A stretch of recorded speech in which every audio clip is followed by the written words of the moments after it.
देखिए, आज हम लोग कुछ इंपॉर्टेंट क्वेश्चंस के बारे में डिस्कस करेंगे जो कि प्रीवियस ईयर एग्जामिनेशन में आपके पूछा गया है।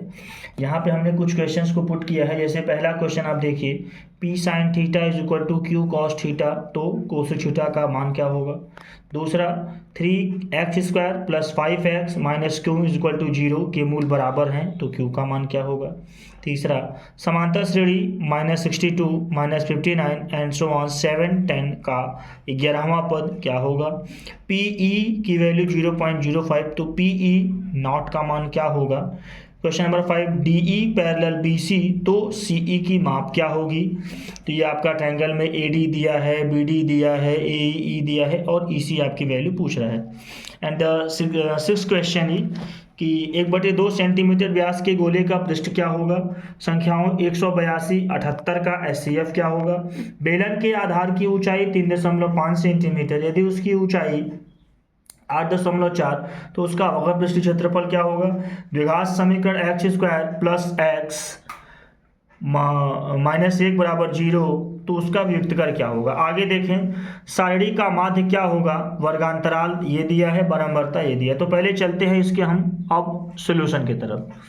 तो ये आपके बोर्ड एग्जाम में कुछ इंपॉर्टेंट क्वेश्चन है। आइए इसके हम सॉल्यूशन के बारे में डिस्कस करते हैं। तो पहला है आपका क्वेश्चन नंबर 10 से, ये आपका सी आई हो गया, ये बारंबारता, ये मध्यमान और ये उसका गुणा करने पे। तो यहाँ पे सी आई 0 से 10, 10 से 20, 20 से 30, 30 से 40, 40 से 50। ये एफ आई का मान 4 7 5 8 2। मध्यमान निकालने के लिए ये लोअर लिमिट है या upper limit, lower limit upper limit, इन दोनों को जोड़ के 2 से भाग देंगे तो 5 आएगा। 0 + 10/2 5, 10 + 20/2 15, 20 + 30/2 25, 30 + 40/2 25, अरे 35, और 40 + 50/2 कितना आ जाएगा 45। उसके बाद एफ आई एक्स आई के लिए 4 में 5 से गुणा करेंगे 20 आएगा, 7 में 15 से करेंगे 105, 5 में 25 से करेंगे 125, 8 में 35 से करेंगे 280, 6 में 45 से करेंगे 270। इन दोनों को जोड़ देंगे यहाँ पे, इन दोनों को यहाँ पे जोड़ेंगे, सॉल्व करेंगे तो माध्य आ जाएगा। बात करते हैं 9th की, x² प्लस x माइनस 1 बराबर 0, तो इसका विविक्तकर क्या होगा। हम जानते हैं विविक्तकर d बराबर b² माइनस 4ac, b की वैल्यू 1 4, a की वैल्यू 1 और c आपका -1। ये a है, x² का कोफिशिएंट a, x का कोफिशिएंट b और ये c हो गया आपका कांस्टेंट। तो d की वैल्यू कितनी आ गई 5, ये हो गया आंसर। बेलन के लिए त्रिज्या 3.5, ऊंचाई 8.4 सेंटीमीटर है। तो बेलन का वक्रपृष्ठ होता है 2πRh। सॉल्व करेंगे इसको तो 7 से कट जाएगा, 0.5 आएगा। सॉल्व करेंगे, इतना मल्टीप्लाई करने पे आंसर हो जाएगा। संख्याएं 182 78 का एचसीएफ आपको फाइंड करना है। तो नीचे करो, एचसीएफ आपको फाइंड करना है। तो ये पहले हम इसका अभाज्य गुणनखंड करेंगे, प्राइम फैक्टराइजेशन करेंगे। तो 182 का आएगा 2 7 13 और 628 का आएगा 2 3 13। तो यहाँ पे 2 और 13 कॉमन है दोनों में, तो इसका एचसीएफ हो जाएगा 26। अब बात करें, व्यास दिया है 1/2 अर्थात डायमीटर इज इक्वल टू 1/2, त्रिज्या बराबर होता है व्यास बटे 2, तो त्रिज्या का मान 1/4 हो जाएगा। गोले का पृष्ठीय क्षेत्रफल होता है 4πr²। तो यहाँ पे लिखेंगे 4π इंटू 1/4 इंटू 1/4, ये हो जाएगा π/4 सेंटीमीटर स्क्वायर। तो इसका क्षेत्रफल आएगा π/4। ये चित्र देखिए आप, ये A B C D E, तो यहाँ पे जो डी ई है वो बी सी की पैरेलल दिया गया है। ए बी ए डी की वैल्यू 1.3, डी बी की वैल्यू 3.9, ए ई की वैल्यू 1.5 और ई सी की वैल्यू आपको फाइंड करना है।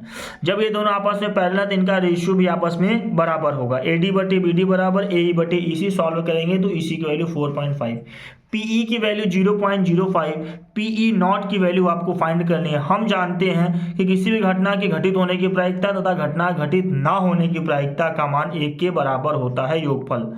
तो यहाँ पे जो पीई नॉट होगा उसको 1 में से घटा देंगे तो आ जाएगा 0.95।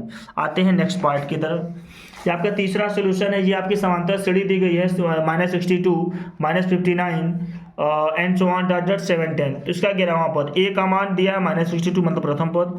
सार्वंतर के लिए इसमें से इसको माइनस कर देंगे तो आ जाएगा 3, अब हम जानते हैं कि nवां पद के लिए an बराबर a plus N minus one into two, सारे वैल्यू पुट करेंगे तो आ जाएगा आंसर 11वां पद -32।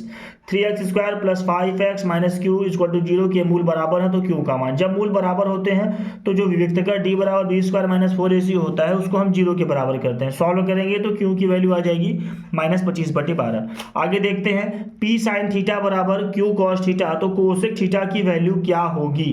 तो sine theta upon cos theta होता है टेन थीटा, तो क्यू अपॉन की हम जानते हैं टेन थीटा बराबर लंब बटे आधार, तो क्यू बटे पी, लंब का मान क्यू, आधार का मान पी। हम जानते हैं पाइथागोरस थ्योरम से कर्ण का स्क्वायर बराबर लंब का स्क्वायर प्लस आधार का स्क्वायर, तो क्यू स्क्वायर बराबर हो जाएगा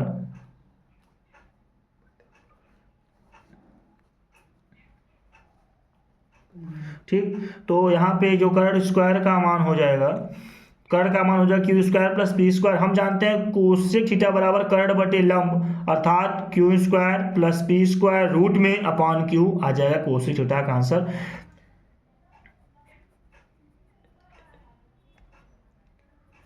आज के हमारे वीडियो में इतना ही, मिलते हैं नेक्स्ट पार्ट में।